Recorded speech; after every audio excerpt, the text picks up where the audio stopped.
Bom, sejam muito bem-vindos a mais uma análise aprofundada. Hoje a gente tem um verdadeiro quebra-cabeça clínico pela frente, viu? Vamos desconstruir um tema que é literalmente fascinante e absolutamente crucial na medicina fetal: a restrição de crescimento intrauterino e a ultrassonografia fetal. O nosso grande objetivo aqui não é só decorar conceitos, não, longe disso. A ideia é entender aquela fisiologia profunda, sabe? Aquela que realmente dá sentido a cada imagem que pipoca ali na tela do aparelho de ultrassom. Certo, então vamos passar rapidinho pela nossa rota de hoje. A gente divide essa análise em 6 etapas.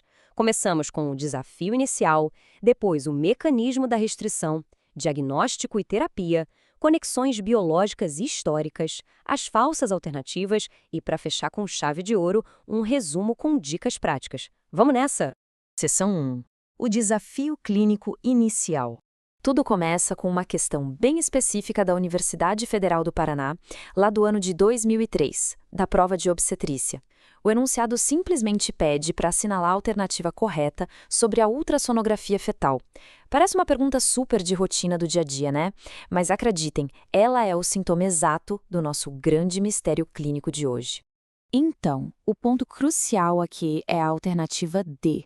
O gabarito oficial consagra o seguinte texto: no diagnóstico de crescimento intrauterino restrito, na ultrassonografia seriada, a medida da circunferência abdominal apresenta isoladamente maior valor. Essa vai ser a nossa grande âncora diagnóstica. A justificativa para isso é anatômica, é fisiológica e está super bem embasada nas diretrizes. Mas a pergunta de $1 milhão que vai guiar a nossa análise inteira é: por que exatamente o abdômen?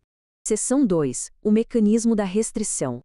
Para a gente estabelecer uma base sólida e provar que a clínica é soberana, precisamos focar nessa definição. A restrição de crescimento intrauterino, ou RCUI, é basicamente a incapacidade de o feto atingir o seu potencial genético de desenvolvimento, caindo ali para baixo do percentil 10 para aquela idade gestacional. E um aspecto muito prático disso é que discrepâncias em avaliações físicas simples, tipo a medida da altura uterina numa consulta de pré-natal, frequentemente já soam o alarme de que tem algo errado, muito antes mesmo de alguém sequer pensar em ligar a máquina de ultrassom. Isso ilustra brilhantemente a cascata fisiopatológica por trás dessa condição. Tudo começa com uma falha: a insuficiência placentária. Isso acaba privando o ambiente de oxigênio e nutrientes, o que gera uma hipóxia crônica. E aí, para sobreviver a esse ambiente super hostil, o feto faz uma adaptação que é simplesmente fascinante: a centralização fetal, também conhecida como o efeito poupador do cérebro. Basicamente, o organismo do feto corta o fluxo de sangue das áreas periféricas e redireciona tudo para os órgãos vitais, como o cérebro e o coração. E qual é a consequência imediata e bem dramática disso? A rápida depressão dos estoques de glicogênio lá no fígado. E é exatamente aqui que a peça final do nosso quebra-cabeça se encaixa nessa abordagem anatomotopográfica. Pense no seguinte: o fígado é, de longe, o maior órgão sólido do abdômen de um feto. Então, quando ele perde essas reservas metabólicas e reduz drasticamente de volume por causa dessa redistribuição de fluxo, adivinhem só, o abdômen como um todo acaba encolhendo. Essa alteração física de volume é capturada perfeitamente na ultrassonografia, como uma circunferência abdominal reduzida. Ou seja, a fisiologia pura explicando o exame de imagem. Seção 3. Diagnóstico e abordagem terapêutica. Agora, como a gente aplica esse espetáculo de fisiopatologia na vida real, lá nas trincheiras dos centros obstétricos?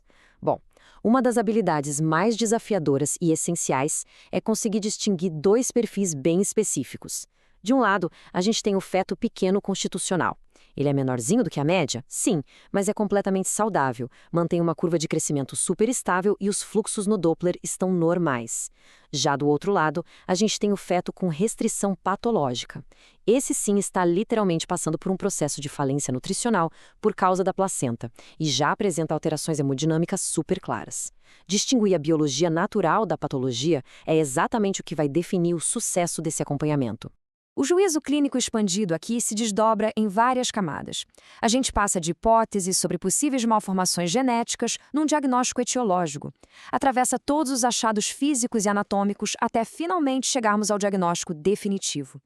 E esse diagnóstico só se solidifica de verdade quando a gente analisa a tendência da curva de crescimento ao longo do tempo e comprova aquelas alterações de fluxo sanguíneo através da Doppler velocimetria. É, sem dúvida, uma investigação multifatorial bem completa.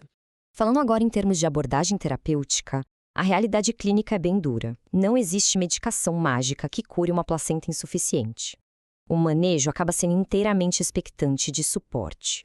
Isso envolve um controle rigoroso da pressão arterial e a administração de corticoides ali entre a 24ª e a 34ª semana, justamente para preparar os pulmões do bebê para um eventual parto prematuro. Mas olha só, a grande ferramenta que realmente muda o desfecho das coisas é a prevenção. Isso é feito através do uso profilático de aspirina, em dose baixa antes das 16 semanas, naquelas pacientes classificadas como de alto risco. Seção 4. Conexões biológicas e históricas. O que é realmente muito interessante aqui é expandir um pouquinho a nossa visão para fora do escopo humano. Isso ajuda demais a criar umas âncoras de memória inesquecíveis. Por exemplo, vamos explorar os segredos do reino animal. O elefante africano, o Loxodonta africana, tem absurdos 22 meses de gestação, com uma estabilidade placentária que é de dar inveja. A baleia azul, a Balaenoptera musculus, tem uma taxa de crescimento que quebraria qualquer escala de biometria humana. Mas prestem atenção no canguru vermelho, Os Franter rufus. Se começa a faltar alimento no ambiente dele, ele simplesmente pausa o desenvolvimento do embrião. Acontece um processo chamado diapausa embrionária. Ou seja, aquilo que na obstetrícia humana é uma patologia perigosa causada por restrição nutricional, no canguru é uma brilhante estratégia biológica evolutiva. Incrível, né? E não dá para esquecer que todo esse nosso poder diagnóstico moderno repousa, na verdade, sobre os ombros de gigantes, com descobertas que foram literalmente dignas de um prêmio Nobel.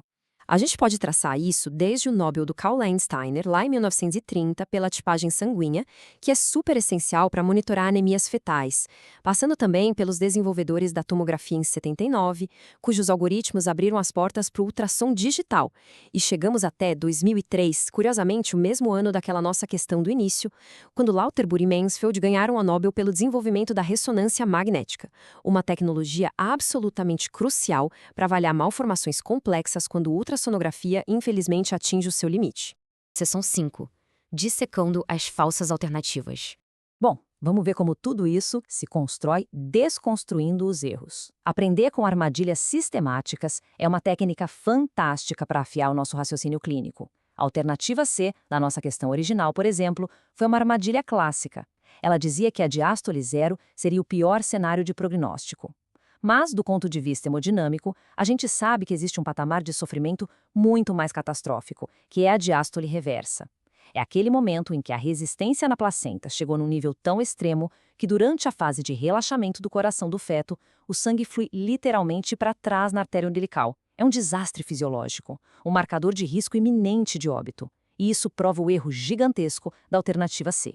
E as outras armadilhas também caem por terra facilmente quando a gente tem uma compreensão clínica bem precisa. A translucência nucal, ao contrário do que estava lá na alternativa A, tem uma janela de visualização super rigorosa, entre as semanas 11 e 13 mais 6 dias. Passou disso, o fluido pode ser reabsorvido. A alternativa B escorrega feio ao misturar ferramentas de momentos totalmente distintos, já que o Doppler não melhora em nada a predição da translucência nucal lá no primeiro trimestre. E, por fim, a alternativa E subestima completamente a biologia. Ela ignora que os ciclos de sono fetal podem durar até 40 minutos. E, gente, isso causa alterações enormes no perfil biofísico, porque suspende temporariamente os movimentos respiratórios e corporais do bebê. Não dá para desconsiderar isso nunca. Seção 6. Resumo e dicas de prova. Chegou aquela hora de amarrar tudo. Fiquem com estes pontos-chave em mente. A circunferência abdominal não é em hipótese alguma só uma medida geométrica. Ela é o espelho direto do nível de glicogênio hepático daquele feto. E para quem adora uma boa dica de prova, para fixar de vez os parâmetros do perfil biofísico fetal, não tem nada mais eficiente que o mnemônico LMRT. Anotem aí.